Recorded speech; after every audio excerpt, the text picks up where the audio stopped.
Hey guys, it's the Monday before Thanksgiving.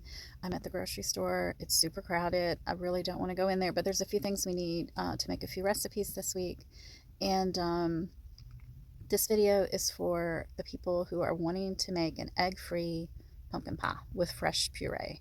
So for decades, I've been doing the food allergy mom thing for like 20 years, and I have been trying to perfect a pumpkin pie ever since then, and I think I'm getting close. And I'm really happy about that because my husband prefers a fresh pumpkin puree pumpkin pie versus canned pumpkin pie. And did some experimenting last week. I think I may be onto something. So we're gonna get a few ingredients in here and a few other things for Thanksgiving.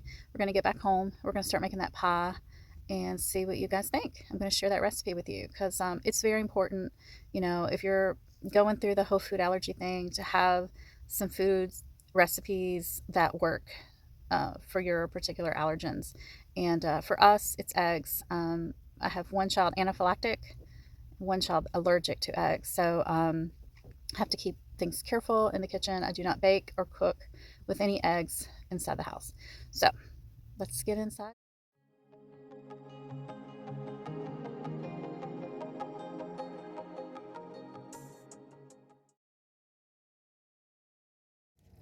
There are a gazillion recipes out there for vegan or egg-free pumpkin pies. But there's very few that I have found that use only fresh pumpkin puree, not the canned stuff. So that's kind of been my mission here recently, to try to get that authentic kind of, there is a different texture. And my husband grew up with pumpkin pies made from leftover jack-o'-lanterns, and I wanted to kind of recreate that for him. So here you can see I'm going through my ingredients. I got that pureed pumpkin pie dethawing. Got my oven preheated. Of course, this several hours later after that puree has thawed. And I'm just going through the motion of putting everything into one bowl. This is easy. We're just putting everything into one bowl. And I'm not going to list all the ingredients here because this is going to change somewhat. This is my first attempt yesterday morning. It didn't work out the first pie. So you're going to see the molasses. You're going to see the brown sugar. You'll see here in a minute, those two did not work out. It changed the texture from my first attempt last week, which turned out really, really nice considering it had no egg. It actually had a custard feel. So I'm just getting everything going here. This particular recipe I did add salt. Last week I didn't add salt, and I think it really did need it. And I really wanted to punch up the spices. The pie from last week, it did not have enough spice. So even my husband said, this feels good, it tastes good, but there's just not enough spice. So that was my goal with trying to perfect these pies today.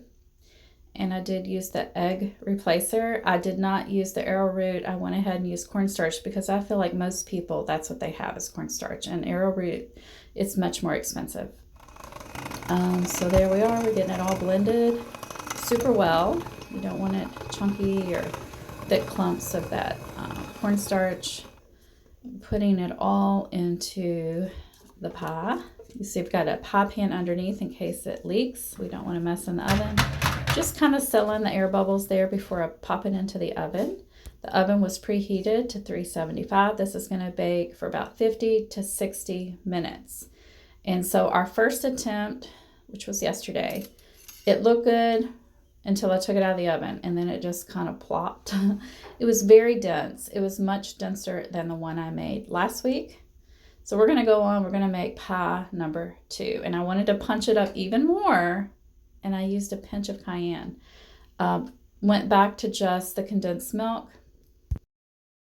This is pumpkin pie number 2 on Tuesday before Thanksgiving. I think this looks much better. I had to give it an extra 5 to 6 minutes, so about 55 minutes. And I think I'm going to let it cool off, and we will see how it turns out. I decided to give it 5 more minutes. I used a toothpick. You can see the hole there. And it was quite gooey still, so 5 more minutes.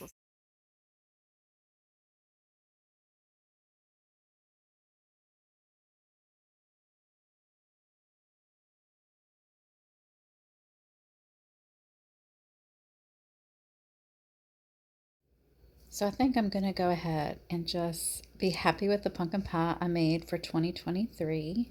So the one on the left is the first one we made today. This one had about 3/4 cups of condensed milk and the 1/4 cup of packed brown sugar.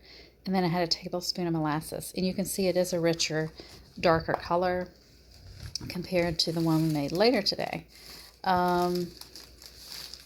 There's nothing wrong with this pie at all. The only thing is that it had a chewy kind of top coating or top layer, and I didn't care for that when I cut it. It almost kind of was like a, you know how pudding sometimes gets like that kind of scab top layer? And it wasn't just like that, but it was similar in that when you cut it, well, maybe I can cut it and show you. You could just see where you were cutting it, and kind of like, it's so hard to describe it. But this one, our second pie that we made today, I kind of went back to the recipe I made last week and just adjusted spice, but not the sugars like I did with this pie over here. And definitely I like the texture better. Here's a little piece that I cut. You can see it's got that pumpkin pie feeling kind of look to it. And it's definitely not falling apart or gooey or runny. And it tastes really good. So I think this will be the keeper for this year. And I think what I might do, not that I need this much pumpkin pie, I think what I'm going to do is maybe make one more pie and use canned pumpkin instead of frozen, de-thawed pumpkin puree. And the pie I made last week that turned out so well, I had fresh pumpkin that was just not frozen. It was just straight from the pumpkin and roasted and cooked and then pureed up. So I'm going to put the recipe for you guys. If you want to try it, let me know how it turns out. Definitely don't be afraid not to experiment until you get things the way you like them. I really like the spice now on this one. I really kicked it up with just a micro pinch of cayenne and kind of adjusted the spices here and there. All right, guys. Well, I will talk to you soon. Hope you have a wonderful, wonderful Thanksgiving and you stay safe, especially if you're dealing with food allergies this holiday season. And I'll talk to you soon. Bye.